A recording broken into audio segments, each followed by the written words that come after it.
Hi, this is Rachel with Mission West Virginia. I'm just going to give us a second for the attendees to join the webinar. I can see the attendee room filling up here.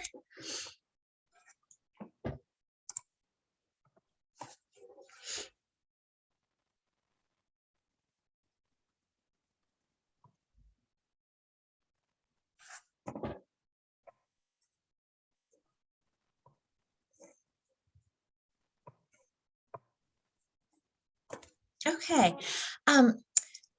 Welcome this evening. Thank you for joining us for our webinar on trauma. My name is Rachel Kinder, and I am the director of the Frameworks program here at Mission West Virginia. And I am here with my coworkers, Kylie Hassan, who's going to help us run the webinar today, and Nikki Snuffer, who is going to present our webinar today. Nikki is a foster adoptive mom, and she has taught Pride classes for many, many years. So I look forward to hearing what she has to say about parenting and trauma today. This webinar will take about an hour. We'll go till about 6 o'clock. If you have questions, put them in the chat box. We're going to try to hold questions until the end to keep Nikki on track. This webinar is being recorded, and we will share this through our Facebook page and website. And we will also send you, while this webinar was not approved for CEUs, we can send you a certificate for attendance in case you need that for your in-service hours for foster parenting or anything similar to that. And I'm also going to put my contact info in the chat. If anyone has any follow-up, I will add our website and my personal email address. Otherwise, I would like everyone to welcome Nikki.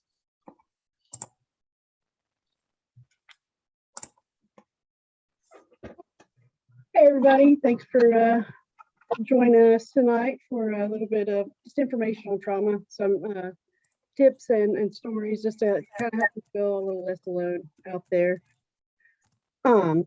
So before we begin, I just kind of want to get into a little explanation of trauma. If you're thinking, the children placed with me haven't really experienced trauma. We got them as babies, so they weren't really exposed to a lot. We can kind of help you understand it a little better. That's kind of my goal tonight. Trauma is a deeply distressing or disturbing experience. That's just the simple definition of it, if you will. And when you put it in terms like that, anybody can experience trauma. Babies, adults, older adults, all these people can experience trauma. Through our years of doing foster care, probably some of the most affected kids by trauma have been babies. We have our youngest daughter lived with, or has lived with us since she was born. She spent 6 weeks in the hospital, overcoming what she had to overcome when she was born. She came home with us, and she experiences, there's still signs of trauma from the 6 weeks she spent in the hospital without, consistent human contact. And there's studies out about that. It was a few years ago. They did a study on Romanian orphanages. I can't talk, sorry. And they compared the kids who grew up in those orphanages to those who grew up in American foster care. And what they found were that the kids who grew up in orphanages, kind of that institutionalized care, they had more problems later on. Lower IQs, lower cognitive abilities, neurological development, if you will. Less love and compassion for others because they grew up without having it modeled to them. And so a lot of times we're lucky because we have foster care and we're kind of able to intervene at that young age or older age even when we get the kids placed in foster homes and with the right families and everything. But what's hard is, as caregivers, it's kind of hard to recognize it and figure out, is this a trauma reaction or is it a learned behavior? Why is this kid behaving this way?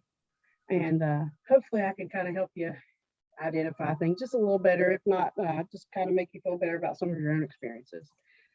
So what trauma kind of looks like with older children, they might experience flashbacks or nightmares. They might complain of physical ailments and you've taken them to the doctor, 5, 6, 7 times for this chronic headache or chronic stomach ache, and they can't really find anything going on with them. You may notice they feel guilty or depressed, kind of keep to themselves. They might not be eating or even overeating.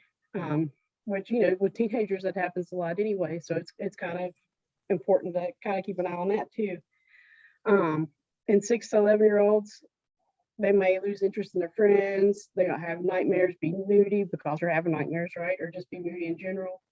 Might see them start to have problems in school, and the headaches, stomach aches, unfounded fears, and depression. It can even start to, to rear its head at 6 years old, believe it or not.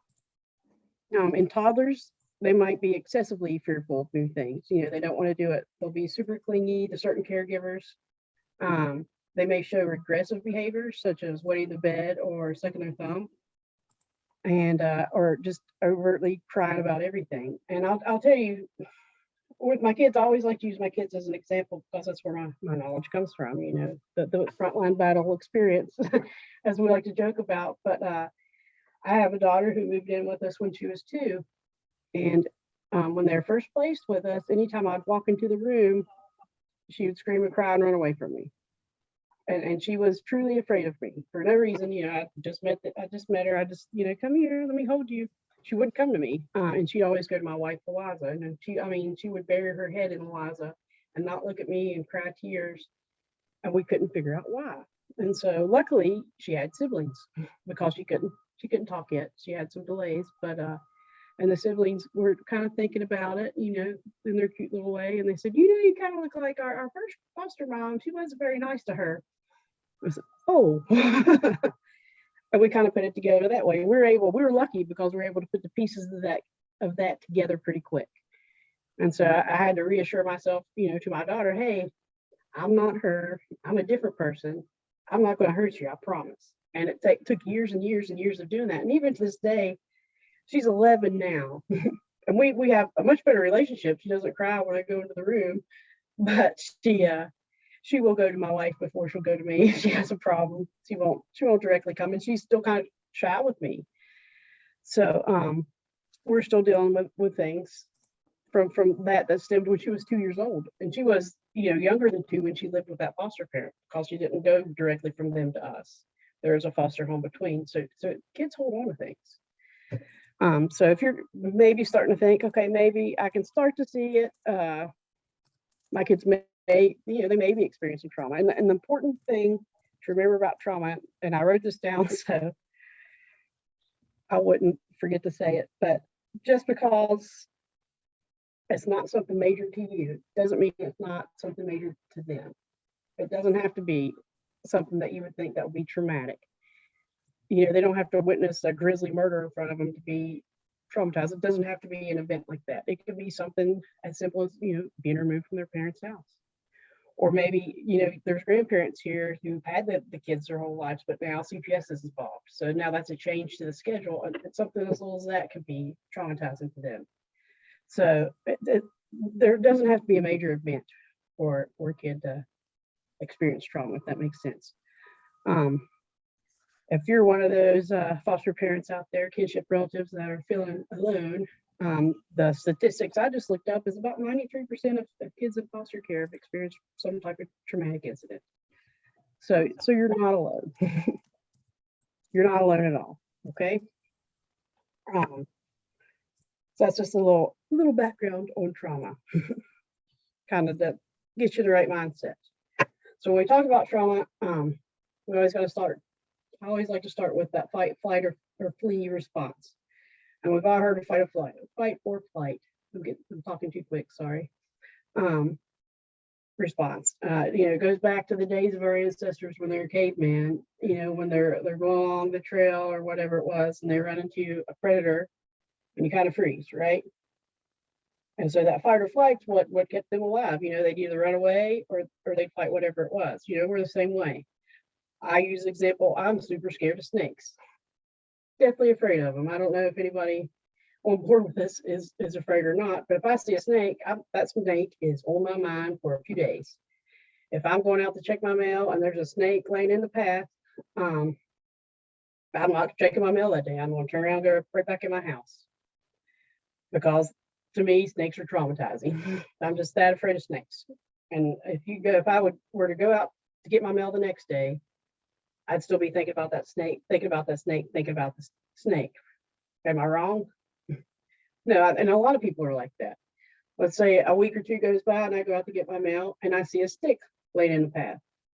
I'm going to think it's a snake. I'm probably going to jump and flash right back to that snake because that's how our brains are wired.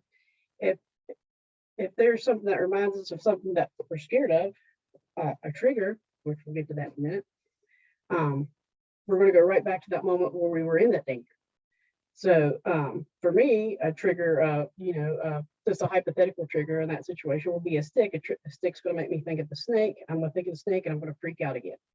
And that's what happens with a lot of the kids. So they get in this fight or flight response mode,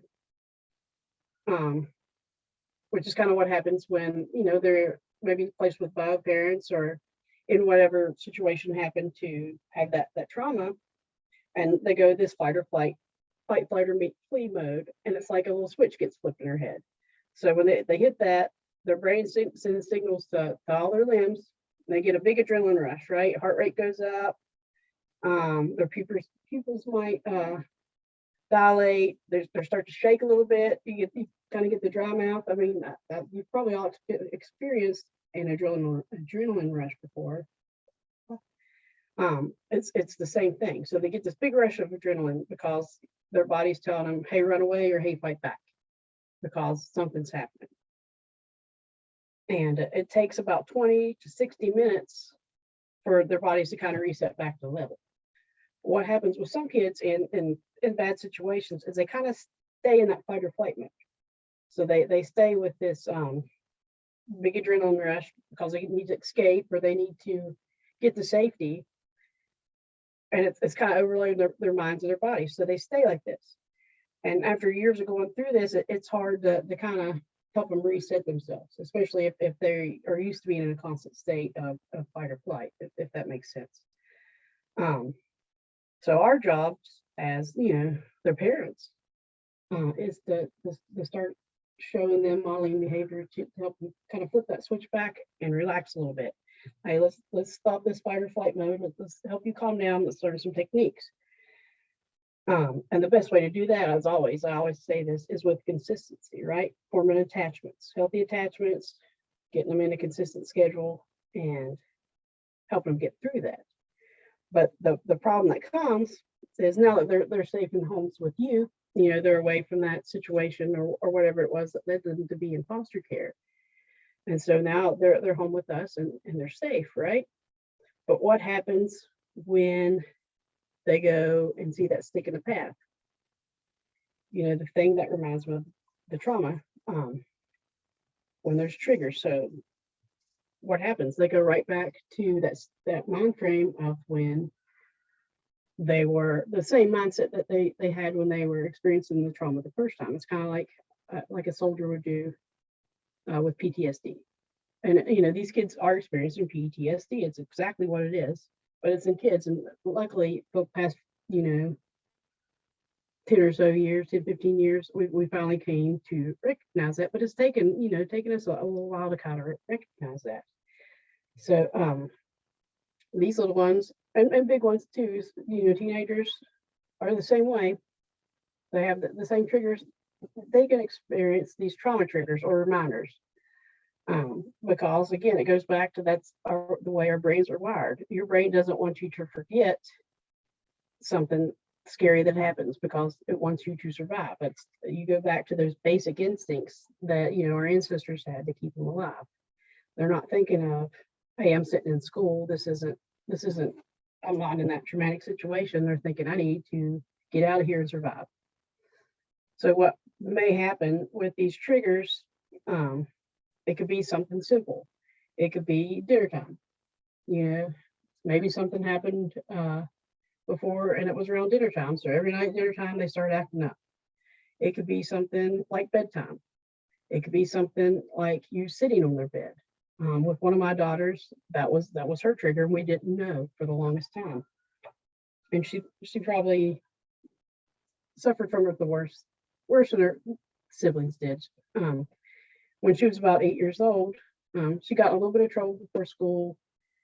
She wanted to wear a pair of shoes. It was inappropriate. I can't remember all the details surrounding the incident, but she wanted to wear a pair of shoes and we didn't we weren't going to allow her to wear the shoes. I think maybe she had gym and it was dress shoes or something like that. We've probably all been there.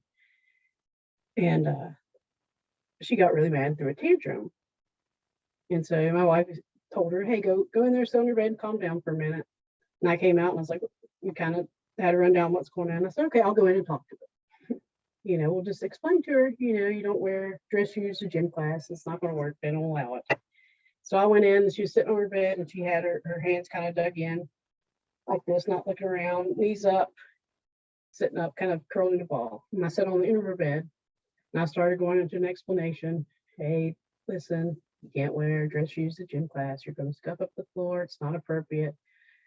And I'm talking to her, and I was being very careful not to even make eye contact with her because, sometimes kids who have experienced trauma, that can be a trigger for them. But I sat on the end of the bed and started talking to her about it and kind of looking away, just keeping a nice, calm tone. And the next thing I knew, I caught her little foot across my face, and that's when I'd say that's the hardest I've been hit in my life. I've been in the military 20 years, in law enforcement in the military 20 years, and that's the hardest I've ever been hit in my life was by an 8-year-old kid. And we didn't know why she did that. She'd never once, lashed out at anybody, let alone, an adult. And so we eventually got her calmed down and kind of deduced years later, after finding out, some of the stuff that happened with them before we met them, that there'd been an incident in her bed, and that me sitting on her bed reminded her of that, and she just wanted to be safe and get out of there, and so she kicked me. A lot of people ask, because I do a lot of discipline classes as well. Well, did you discipline her for that? No, no, because that was legitimately a trauma reminder. And even though at the time we didn't know why it was a trauma reminder, we knew it was something. We knew there was something more to it than her just being a bad kid or trying to get out of it or throwing a tantrum. It was her trying to get safety. And that's when it gets kind of hard to recognize, if that makes sense. And it can be hard to recognize, especially with some kids, the way they kind of display their emotions when these things trigger them. A lot of times with trauma, a child will face, they'll have these triggers, and it doesn't have to be one particular thing. It could be anything. And when I say anything, they could be sitting at school and think about it. It comes to mind, and then they start acting out because they don't want to think about it anymore. They want to get their mind off it. They want to move away from it, if that makes sense. So what they'll do is, you'll see a lot of times, especially with younger kids, they'll act up in class.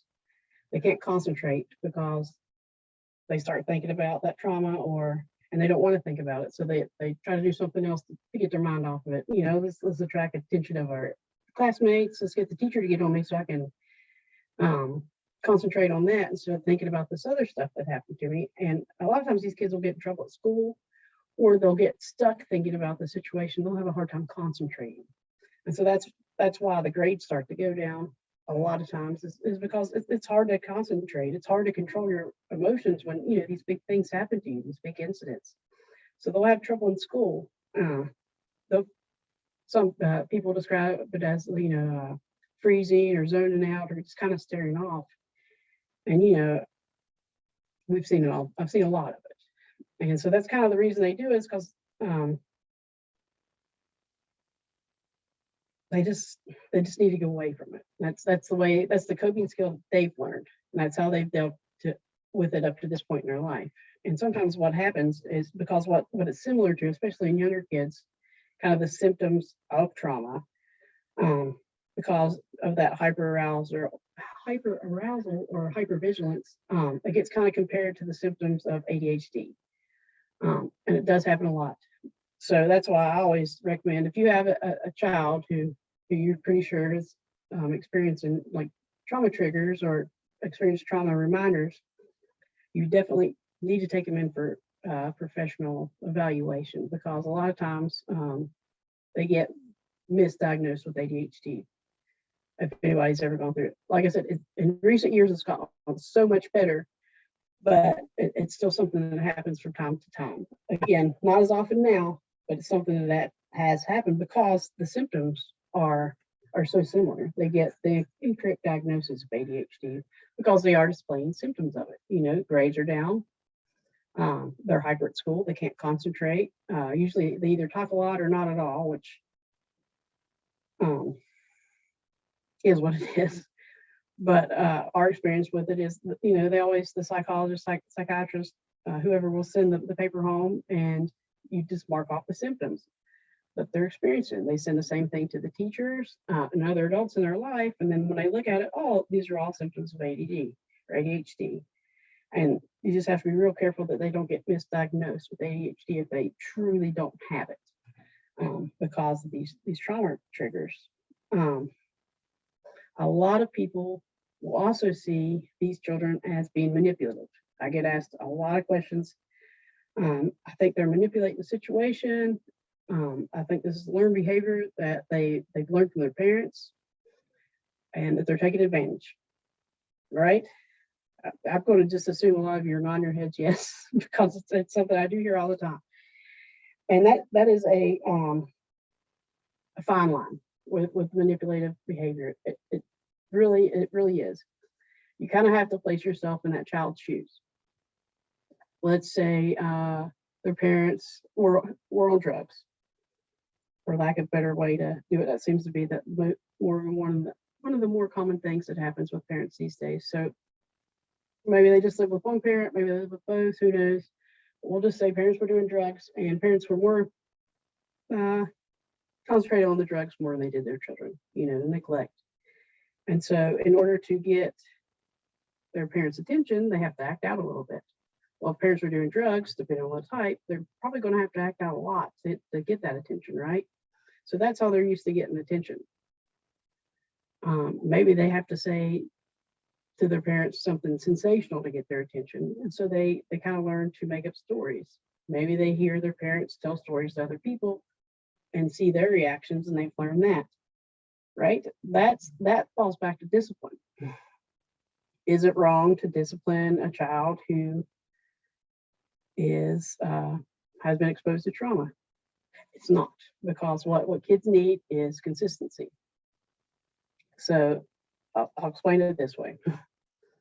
So when children have been exposed to trauma, and again, it doesn't have to be one big event, a big physical abuse, huge neglect thing, anything like that. It could be something that we see as small, but it's huge to them. So it doesn't have to be any one thing. So they've been exposed to the trauma probably repeatedly, and now they're living with you. So and even if they do know, even if you're a relative caregiver, they're still used to what they're used to, living home with their biological parents. And so now we've thrown them into a whole new world. What's going to be the best for them is to get them in a routine. You get them in a routine, try to wake them up, same time each morning, which most of them are in school unless they're real little, right?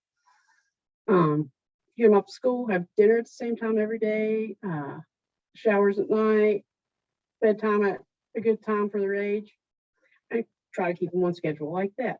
Once you start to get on that schedule with them and they see that it's going to be consistent, then they start to feel a little better. Now, what usually happens when children are first placed with you is they're going to be either really, really good or really, really bad, at least from my experience, right? I think everybody calls it the honeymoon period, right? So they go through that honeymoon period, and you might not see any of these trauma reminders because they're so focused on the new place. But after they start to get comfortable, then you'll start seeing kind of behaviors start to show after they get comfortable, because they're getting in this routine, they're feeling very comfortable. And that's when you kind of start to see stuff come out behavior-wise. Okay, this is not trauma, this is just behavior-wise. This is kind of going back to discipline. And that's kind of what you want to see. You want them to be comfortable with you. You want them to be kids, because not all kids sit there and they're little perfect angels 24/7. Kids are kids. They like to test the world. But it's up to us to kind of realize, okay, are they trying to manipulate the situation, or are they trying to or is this a legitimate trauma reminder? You have to look at behavior. So what I'm trying to say with this routine, you get them in the routine and they start showing these behaviors. If it's something that's repetitive, if it's them throwing a tantrum every night when you make them sit down and do homework, is it them throwing a tantrum every night because it's bedtime? Okay, well, let's try to switch it up. Let's say it's bedtime. Say they're 10 years old, you're making them go to bed at 8:30, 9 o'clock. You sit them in bed, they have a meltdown every night. I don't want to go to bed. I mean, most of us have probably seen it, right? This full-blown, full-scale meltdown. Okay. You kind of got to ask yourself, why are they doing this? Okay. The first thing I would do is go through, okay, what's the routine? What do we do at bedtime? We go in there, I watch you brush your teeth in the bathroom. Okay, maybe, they're 9, 10 years old. I don't have to wash and brush your teeth. I recommend it. Only because I have, we've had 8 children. We've adopted 8 children. We've had many more in our home, but I've seen them try to pull tricks to not brush their teeth, but I wouldn't go in the bathroom with them. That might be a reminder of something that happened. You don't know. See if that changes. Okay. If that doesn't change it, what are you doing? Are you sitting on the bed and reading them a story? Are you just putting them in the bed? Are you making them hug you? Are you making them do anything else at night? Our oldest daughter, who had experienced a lot of trauma, she wouldn't even hug us before bed. They came with a sibling group of 5 when we originally got them placed with us. And our oldest girl, she was hard. She had a lot of trauma and we didn't know. And DHHR didn't know because it had never been disclosed. We didn't know about all the trauma she'd experienced with her biological parents after she was adopted and older and felt comfortable enough to share with us. So when she started, she would do things like tantrum at 8, 9 years old, tantrum like a 2-year-old, throw herself on the floor, scratch her face, scream, cuss, everything, kick holes through walls, tantrum. And we were just kind of at a loss. Like, why is she doing this? The other kids aren't doing this. Why is she reacting this way? This is not a big deal. All we told her to do was brush her teeth. We couldn't wrap our heads around it. And so we started paying attention a little bit more. We talked to friends, we talked to other foster parents. We're like, oh, we're kind of at a loss. We talked to counselors. Just anybody that would talk to us almost, we'd talk to them about, because we're just kind of at a loss. Why is this tiny girl just so upset about little things when they happen? Well, we started looking at the routine. Like I said earlier, when I sat on her bed, she kicked me. And that was kind of like, after that happened. We'd had a few tantrums before, but nothing like that. Nothing where she, physically assaulted anybody. So we're like, okay, let's start switching up bedtime routine a little bit. So we'd send the kids to brush their teeth. And instead of washing them, we'd have them come in, let me smell your breath to make sure. And I say that because we caught her brother, because they had the electric toothbrushes, just holding his toothbrush in the air and running it because we weren't watching them brush their teeth. And they'd come in and say, I brushed my teeth. And that's why we had to check their breath to make sure that they brushed their teeth. But we wouldn't go in the bathroom and watch them brush their teeth. We wouldn't kind of just hover over to make sure they were doing what they were supposed to before bed. We gave them a little bit more freedom. And we started doing that. And so she calmed down a little bit more at night. Still not absolutely, perfect, like by any means, but I don't think any kid's ever actually 100% perfect at all times. Some come close, but not all of them are perfect at all times. But with her, it kind of cut down on the outburst. Like, okay, maybe we're on to something. And so we kind of learned the little things that would kind of set her off. She'd get in trouble. For example, we learned that if she kind of dropped her head like this, she's not listening anymore and she's getting ready to throw a full-scale tantrum. And so we would recognize that and we would stop and say, you know what? We're not going to talk about it right now. Why don't you go to your room, calm down.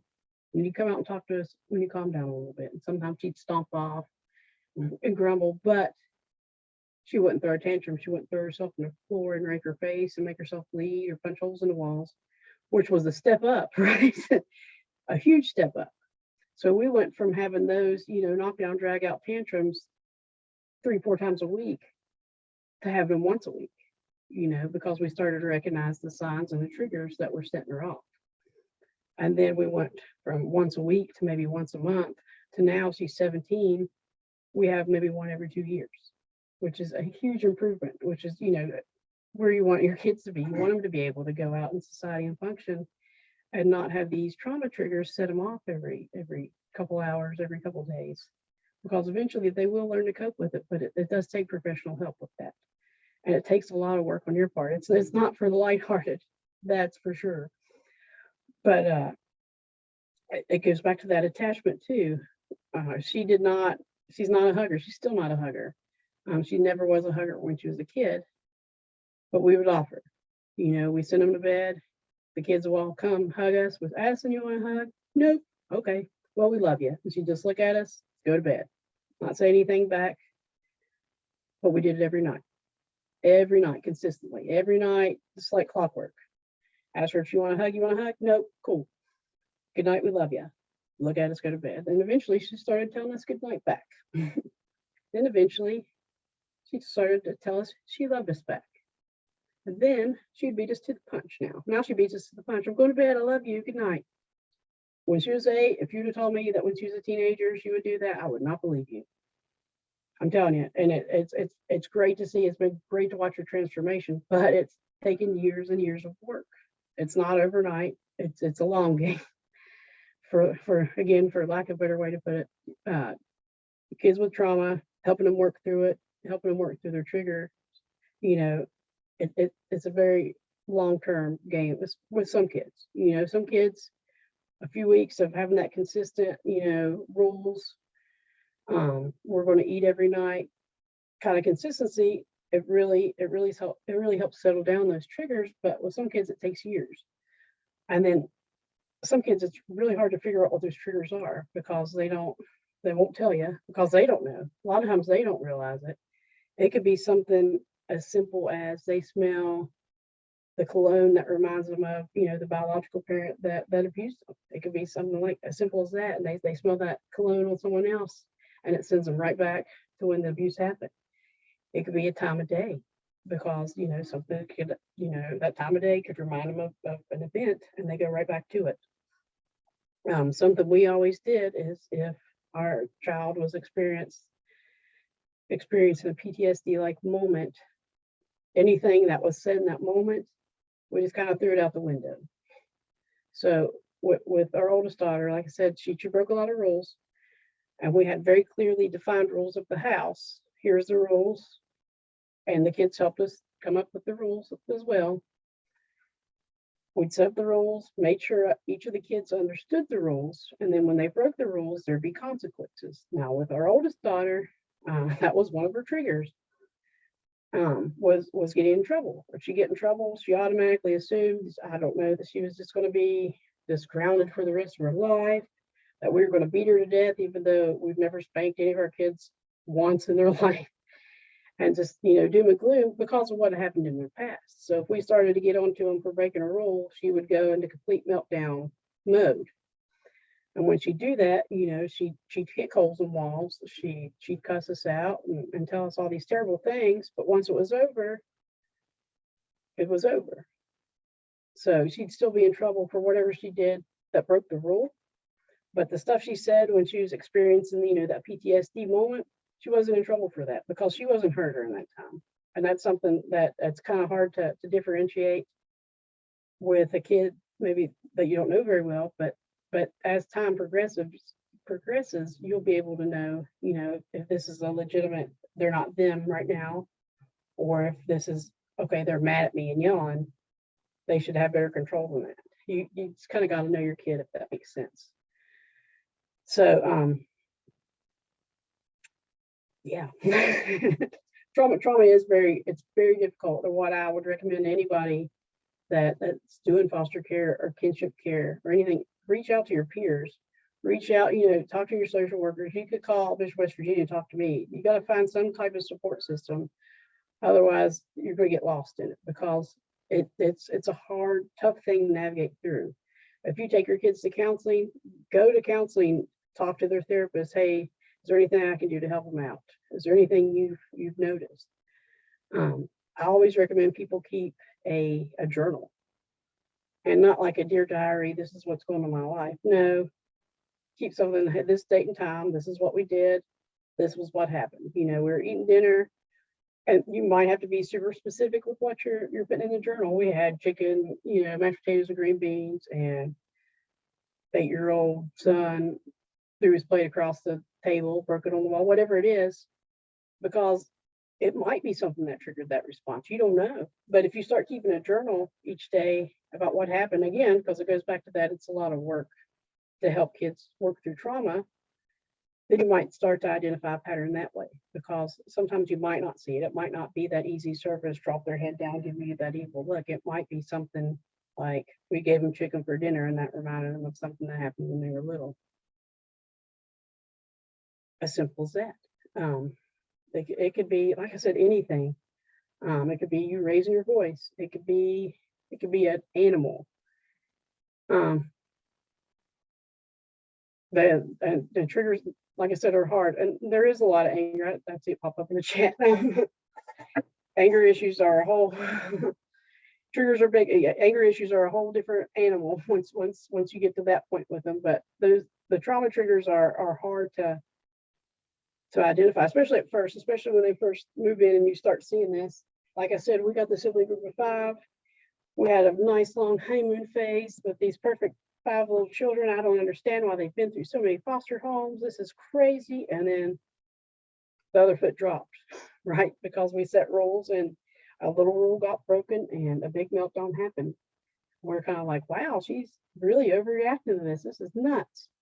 And I'd be lying if I said she didn't get in super big trouble the first time because we didn't understand. I'm like, well, you can't act like this. You can't.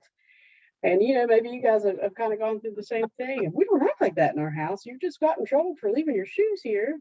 I don't know why you're acting like this. And eventually we're like, oh, she can't help herself. Something more is going on with her. Maybe we don't know the whole story. And that's what that ended up being what it was. Luckily, you know, we kind of got through it as a family, but those first, you know, that first year or two was kind of hard with them, especially with the oldest girl having those trauma triggers and us not really knowing what was happening with her. So you got to kind of you got to stay tough, and just remember what you're doing is really going to help these kids in the long run. You know, you could have a kid like my oldest daughter who, I mean, she was barely functionable in the classroom, outside the classroom. Friendships, she didn't have a lot of friends. So now, you know, she's got a lot of friends. She's got a very bubbly personality. She's doing a lot better in school. She can function at school. She doesn't get in trouble at school at all. She could sit in her chair and be respectful all day. She has a job that she loves and she does fairly good at because she's had it for a while. I assume she does good there. She enjoys going to work.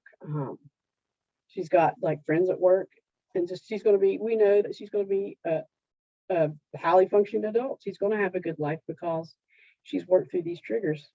And it wasn't just us doing it. I need to stress that it took years of counseling and work on her part too, not just on your part, but that's a whole different animal. Talking to kids about, you know, putting the work into, and they want to, because they want to be like their peers. They want to be able to not get in trouble at school, to be able to do fun things like play on sports teams or do gymnastics or karate and all these fun things that they need to sit still for or know how to just behave at without having these triggers and things reminding them of the past. And it's not going to get better overnight. You definitely don't need to try to expose them to these triggers. They need to be worked through, you know, clinically. You need to have a counselor help them work through it. You don't help them work through it. If you know something's going to be a trigger for it, try to distract them. If it's something that's inevitable, let's say dinner times. I've used that a lot, I'm sorry, but say dinner time is a big trigger for them. Okay, what can we do to distract them around dinner to make it less of a thing? I can't read what she said. We'll get to that in just a second. It's hard to identify triggers, like I said, but find a way to distract them. If it's the same time every day, change your routine up a little bit. If you notice that they're having these trauma reactions at night, maybe they should go to bed a little bit earlier. They might just be tired, you know. It might be something, remind them of that. It might be something on TV. It could be a video game. It could be something that their friend says to them. It could be any number of things. but you got to find the key thing that it is. Try to find the clues to lead you where you need to be, if that makes sense. Is it the time of day? Okay, well, I know every night they're having a tantrum. Let's try this. Let's try a little bit earlier going to bed. Nope, that didn't work. Okay, let's change up the routine. What are we doing? You got to kind of tweak things until you figure out what it is. Is it when we go to Walmart? Okay, what is it about Walmart? What's happening each time there's a tantrum? Is it because I won't buy them a toy? Because that's probably not a trauma trigger. And you got to kind of work it out like that. Routine helps a lot. Distracting them from their triggers helps a lot. Another thing that helps is kind of giving them a sense of control. Not in situations like this, but let them make simple choices about things. What we did for us when they're younger is we pick a couple outfits out. Hey, which outfit do you want to wear tomorrow? That way we still kind of control what they're wearing, but they get a choice. And they feel like they have a little bit of control of what's going on in their life. Hey, what do you want to make for dinner? We let them help make menus for the week. Things like that. Give them a little bit, a sense of control in their life. Do not take their behavior personally. I know the first couple of times our oldest daughter went in those tantrums and just telling us how awful of mothers we were and we're terrible people and all this. Like, we cried. Like, we cried. I mean, are we that bad? Like, why is she saying this? You can't take it personally because it's not about you. It's about the children and what they're going through. You cannot take it personally what they're doing. It's not your fault. It's not. You got to stay calm too. Again, like, whoa, if there'd have been a video camera around those early days, I mean, it'd been perfect example of maybe what not to do in situations, but you got to stay calm. If they're screaming at you, you can't scream back because it's going to make things worse. You just got to stay low, even tone, talk to them. Don't make them make eye contact because a lot of kids see it as threatening, but just nice, calm voice. Hey, why are you screaming? Let's try to calm down. Let's work through this. Let's get calm. We'll help you through this. Because they don't know what they're doing. Their bodies are out of control. Remember, they get that fight or flight mode. They're getting that huge rush of adrenaline, and so they're going to scream and try to get you on their level with them. And what you got to do is you have to be the adult and stay calm and talk to them in a nice, even tone and calm them down. Don't try to discipline in that moment because it's not going to work. If they're having, an extra, especially in extreme circumstances, don't get in a shouting match with them. Don't tell them, well, if you say that one more time, I'm going to ground you. I'm going to add a week to your grounding, because what's going to happen is you're just going to end up grounding them for a year because they're not going to stop. They can't control themselves because they have this huge rush of adrenaline. They're experiencing, re-experiencing past trauma. You're not even in the room with them. The best thing you can do is try to calm them down and get a good handle on the situation. You're going to let them feel their feelings. It's big feelings. And if you can get them to in the moment, try to get them to describe to you what's going on with them. Okay, I see you're having issues right now. What's going on? How are you feeling? A lot of kids, believe it or not, don't know how to express emotions properly, and probably more of you believe it than not. But you have to kind of model it for them, or even explain it to them. Kind of break it down. If you're sitting watching TV with them and somebody's crying on the TV, say, look, that person's crying, they must be sad. I've had kids ask me, why are the people on TV crying? I'm like, well, they're at a funeral, they're sad because a person died. Or even at funerals, I've had my kids ask me, why is everybody crying? Well, we're crying because, Uncle Joe died. We're sad. This is what happens when people are sad. It's okay. And cry, help them like that. Help them express their feelings the correct way. We don't throw temper tantrums and scream and cuss and stuff when we're upset that we have to go to bed early. This is how you need to try to behave. Help them rein it in. Help them identify what their feelings are. Help them label it a little better. Stay consistent and predictable and patient. That's a big one, right?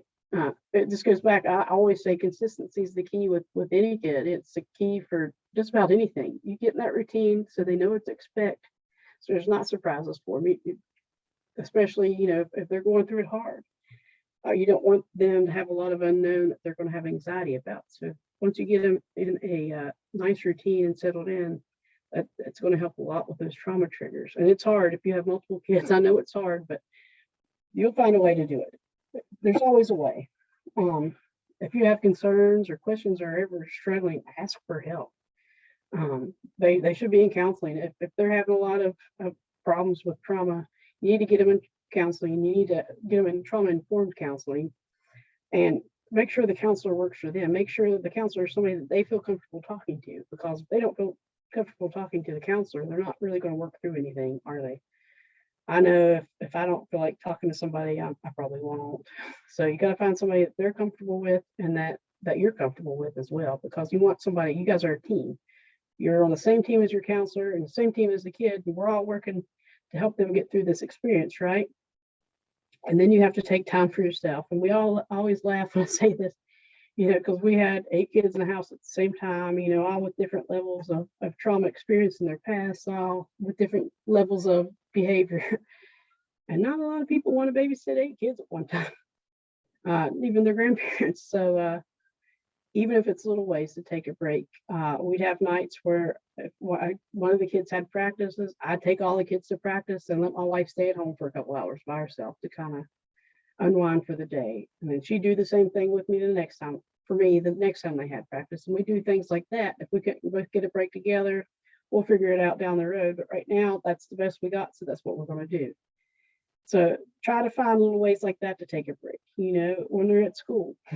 Even if you work, work was my big break for a long time, because it was me being at work and just dealing with work and not trying to juggle 8 kids and house stuff. So find what you need to do to kind of give yourself that mental break. And always, if you need help, if you feel like you should go to a professional, go to a professional, always. But, reach out to each other too, because like I said, it takes a lot to help these kids get through the trauma. Man, at the end, it is worth it. And they do get through it. Most of them do. They work through their traumas, and it's great to see on the other side. Like I said, my 17-year-old daughter, you would have never known the things that she'd been through when we first got her. You'd never know she was the same kid as that little 8-year-old kicking holes through walls that first day. So it was a long haul, but it's definitely worth it in the end. So I think I saw some questions pop up there. I don't know. Probably a good time. Yes. All right. So if you guys have any questions, feel free to go ahead and enter those in the chat now, since we have about 10-ish minutes left.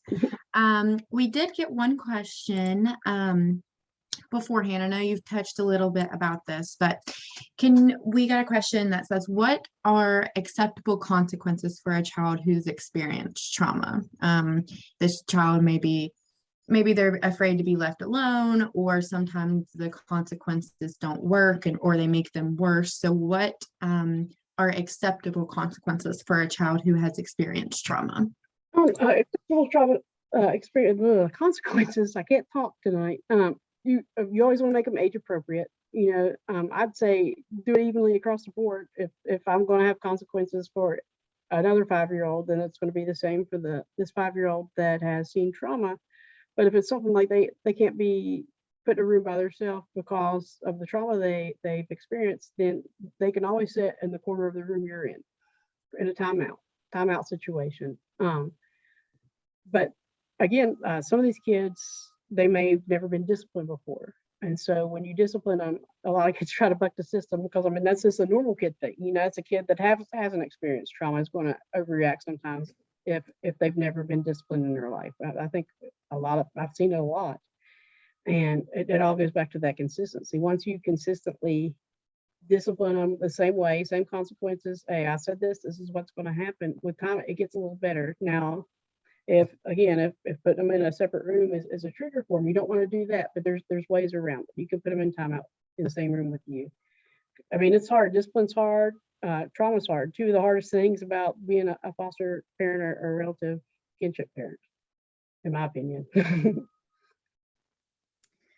And then we had a comment. Pamela said, as a foster parent, I have found it difficult to identify a trauma trigger because of the lack of the child's history. So I think that also makes it difficult sometimes if we don't know the full history of the child and what they've experienced. It does. Like I said, with Addison, when our kids came to us, they were all that we knew about them was that there was severe neglect. That's all it said in their case file. Even after they adopted, that's all we could dig up through the court documents and everything. And when they hit their teen years, she kind of told us about there had been a lot of sexual abuse, which after she told that, it was kind of like a light switch, flip one. Oh, well, that explains a whole lot now. And some people, they never share experiences like that with you. So you might not ever know what the trauma was. And again, it may not be something that you see as major. It could just be the fact that they were removed from their biological parents. That might be the only trauma. That's why the triggers are hard to nail down though. That's where, note taking comes in, and just being super aware of the surroundings and what's going on and trying to help them talk through it and identify those emotions comes in. If that helps, does that help? Yep, that makes a lot of sense. Does anyone else have any other questions that we can answer in these last few minutes? Go ahead, you can either enter them in the chat or there is a Q&A option as well. And just as a reminder, we will be sending out all certificates for this webinar. You will get an email. And if for some reason you do not get an email, I'm going to put my email in the chat. Feel free to email us and we will make sure that you get a certificate of completion, or if you need something additional for your agency to say that you attended this, let us know. We can do that as well. And if you missed any of this, or if you have someone who wanted to join but couldn't join live, this is being recorded. And so we will get this up and we will also send that out in the email that will include your certificate, and it will also be uploaded to our YouTube. So you can share it with your coworkers, any partners, or any other foster adopt families that may benefit from this topic. I think we could definitely talk about this and learn. I learn every time, and we work in this all the time. So I'm always learning more about trauma and triggers and all of those things. So Nikki, do you have anything else to add? I don't think we're getting any other questions right now.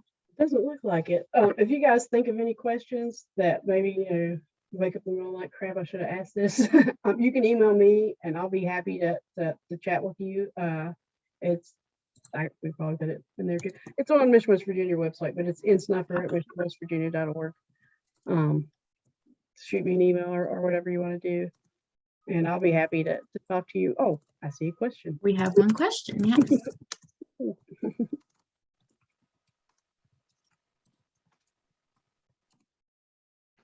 I went ahead and entered your email as well.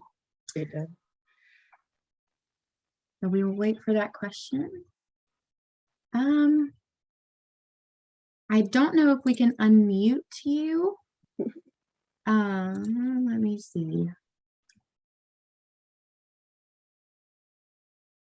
I don't know if we can unmute you, but you can, if you don't feel comfortable asking your question in the chat, feel free to email one of us and we would be happy to answer it privately as well. Oh, definitely, yeah. Like I said, we've adopted 8, but we've been through it with a lot of them, with more than 8. We've had a lot of teenagers and younger kids through the years that have just shown us all types of different behaviors. So it's not just, I always use my oldest daughter as an example because she was the first, but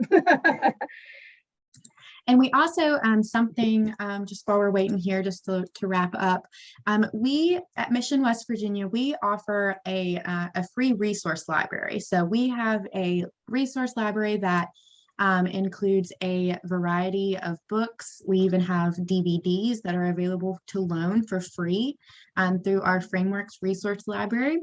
So you can check out 3 to 4 materials at one time. We will mail those to you and include all the postage so that you can mail it back to us for no charge. I will also include that link to check out our library online. So you can scroll through. And if you have any questions, we are here to answer those at any time. So if you see a book that you would like to check out, and it may not be listed in our resource library, feel free to contact us and we can work something out where we can get that book to you as well. So thank you guys so much. I'm going to include the link to our resource library in the chat. And just as a reminder, we will send out all the certificates to everyone who registered for the webinar with the recording as well. So the email that you signed up with and registered for this email, that will be the email that will go where you will get your certificate and everything else. So again, feel free to, if you don't get something this week, feel free to call us at Mission West Virginia, email one of us, and we'd be happy to help you.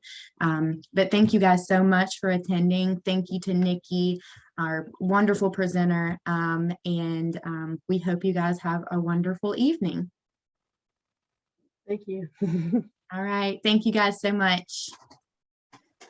All right.